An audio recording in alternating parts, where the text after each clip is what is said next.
هذا تبحيه wadaadka ugu sareeya talada wadankaasi Iran ee u dhaca Ayatollah Sayyid Ali Khamenei ayaa waxa uu sheegay in joogitaanka wadamada reer galbeedka ee bariga dhexe ee Mareykanka iyo Yurub ay tahay wuxuu ugu yeeray xididka dhibaatada. Ayatollah Ali Khamenei ayaa shir uu la yeeshay qaar ka mid ah xubnaha elite-ka ee dhinaca loo yaqaan dadka hal abuurka leh ee loo yaqaan scientific talent individuals oo ah dadka sida hilaadiya ama aadka aqoonta u leh ayuu ku sheegay in uu rabo inuu sidoo kalena halkan war ka sheego. Dhinaca kale waxa goob ku sugan qaar ka mid ah saraakiisha maamulayay weerarkii lagu qaaday Afrika saaci ugu dambeeyay Israa'iil ee uu ku sheegay inuu gaadgontirka ahaa isagoo hadlayay ayuu wuxuu sheegay in inta ay wadamada wuxuu yiri Yurubiyaanka iyo sidoo kale Mareykanka ay gobolka joogaan wuxuu yiri waa inaynu feejignaanaa isla markaana dagaalana wuxuuna sheegay ilaa wadamadaasi laga cawriyo oo gobolka laga gaxeeyo oo laga diro ayuu yiri gobolka oo laga fogeeyo ciidamadooda iyo joogitaankooda iyo sirdoonadooda iyo wuxuu yiri waxa uu shaqeeyo oo dhan in xaaladda gobolka bariga dhexaysan weligeed hagaagaynin qofkii taa doonaya wuxuu yiri waa qof ka soo dhacsan dhinaca kalena Israa'iil ayaa qiratay in ciidankeedu dib ay uga soo gurteen dhulkii ay dagaalka ay ku qaadeen dhinaca dhulka dhinaca Lubnaan ayaa sheegeen in ciidankoodu dib u gurasho bilaabeen wararka ayaa sheegaya in howlgalka lagu qaaday uu ka yaabiyay in ka badan 14 askari ayaa kaga dhintay weeraradii ugu dambeeyay ayuu sidoo kale la sheegay in 10 kale ka dhaawacmeen warbaahinta Sky News Arabia ayaa sheegtay in Israa'iiliina ay qireen in dagaalku uu mid looga naxsaday isla markaana ay ciidamada gurguure ee ururkaasi ay dhabarjabin ku dhufteen taasoo ku sheegay inuu ahaa weerar gaadmo iyo isugu jiray kadiso ayna kaga naxsadeen ciidanka si adraadeedna ciidanka ku khasban yihiin si ay u soo kabtaan in dib looga saaro meelaha ay ka dagaalameen Israa'iil ayaa gorsoorisay la hilaadiyay isla markaana aan idin sheegay kor iyo hoosba inaysan dagaalka dhinaca dhulka ku aadin markay noqoto ururka Xisbullah ayaa dagaalkii 2016 sanadood ka hor sidoo kale u hafiyay ciidamada Israa'iil wararka ayaa hadda sheegayaan in dhinaca kalena ay ka dhaxtafantay qaramada midoobay ee Israa'iil xogayaha guud ee qaramada midoobay Antonio Guterres ayaa u muuqda in ay gulgilay nidaamka saanuliyadu kadib markay sheegeen inay ka mamnuuceen inuu yimaado Israa'iil ayaa sheegtay in Antonio Guterres uusan u imaan doonin isla markaana uusan imaan karin dhulka Israa'iil iyo inta xukunto oo macnaheedu ay tahay inuu saxda dhulka Falastiin soo booqan karin maadaama Falastiin hawadeeda iyagu ay maamulaan Antonio Guterres ayaa se u muuqday in gabi ahaanba ay isku qabsadeen inuu cambaareey waayay markii horeysay statementkii uu ka soo saaray oo xaaladda gobolka si guud uga hadlay Iran laakiin se ilaa 2 jeer oo kale ayuu 12 saac ugu dambeeyay ku celceliyay inuu cambaareeyo weerarka lagu qaaday Israa'iil ay Iran ay qaatay waxa uu sheegay inuu dhowr jeer u cambaareeyay arrintaasi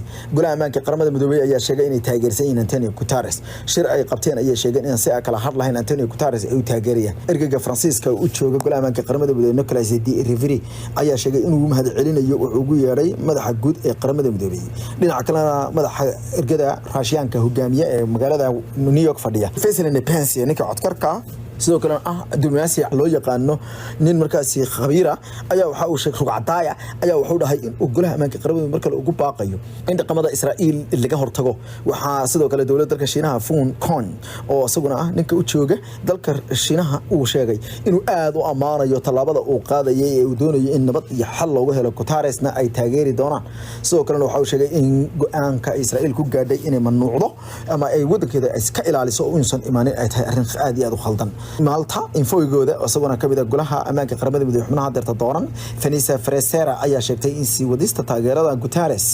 ay uga mahad celinayaan mar kale sida uu dhaqan ahaan u hagaajiyay Iran isla markaana uu ururka xilligan adag u hogaaminayo xogeenka ergada Slovenia Odina Blocker ayaa ku tilmaamay shaqada ururka uu u hayo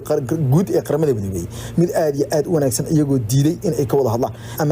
Amar bin Jama asaguna madaxa guud ee ergada dalka Algeria ayaa sheegay inay si weyn u taageersan yihiin koonfurta Korea ergadooduna uu ku tilmaamay in uu shaqo wanaagsan uu qabanayo John Cook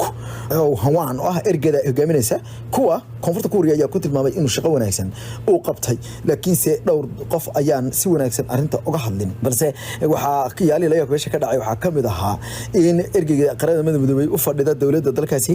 Mareykanka Linda Thomas Greenfield ay ka fogaatay in magaca Guterres soo qaado maadaama Israa'iil is hayaan Mareykanku aad buu taageersan yahay Israa'iil ayay tiri Switzerland ayuu taageeri doonaa macna Switzerland ayaa si ayadu sheegtay inay si weyn u taageersan tahay marka la soo koobo 15 dal ee golaha ammaanka qaramada midoobay 14 ayaa taageeray Guterres haweeneyda laakiin se dalka Mareykanka kaliya ayaa ka gaban gaarsaday Mareykanka ayaa marba ka dambeysay u sii ekaanaya inuu ka godoobayo caalamka intiisa kale ra'yi ahaan ay ku kala fogaanayaan sida dunida akhlaaqiyadkeeda dhinaca siyaasadeed iyo moral wax loo yaqaan political morality loo hogaaminayo iyagoo dad badan ay ku tilmaameen in Mareykanku ugu dambeyn uu cid soo dhici doono hadeertana wanigii sheegay wararkii ugu dambeeyay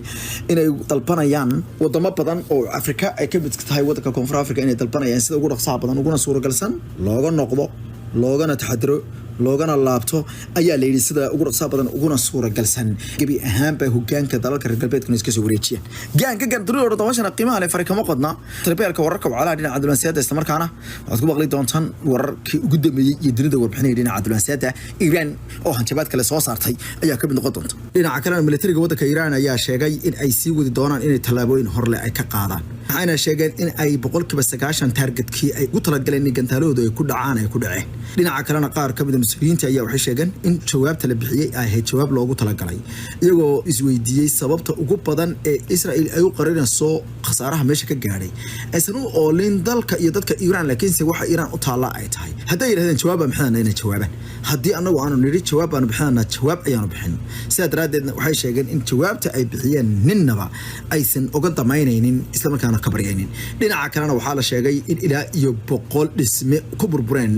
magaalada Tel Aviv sida ay wararku xaqiijinayaan 100 dhisme in ka badan oo isugu jira kuwa istiraatiiji ah kuwa ciidan iyo dhismayaal kale oo kala duwan oo ay ku jiraan kuwa militariga kuwa sirdoonka iyo kuwa la dhigto agabka ciidamada iyo kuwa dadka qaarkood ay joogaan ayay cadeeyeen qaar ka mid ah mas'uuliyiintu qaar ka mid ah wakaalada wararka ee dalka Israa'iil oo iyadu qarin weeyday khasaaraha dhacay ayaa soo sawirtay markaasi waxa ka dhacay wakaalada wararka loo yaqaano dadweynaha ee Kan Israel Broadcasting Cooperative loo soo gaabiyo Kan ayaa sheegtay in burburka uu yahay kii ugu weynaa ee Israa'iil gaadha ayay tan iyo intii la aasaasay sanadkii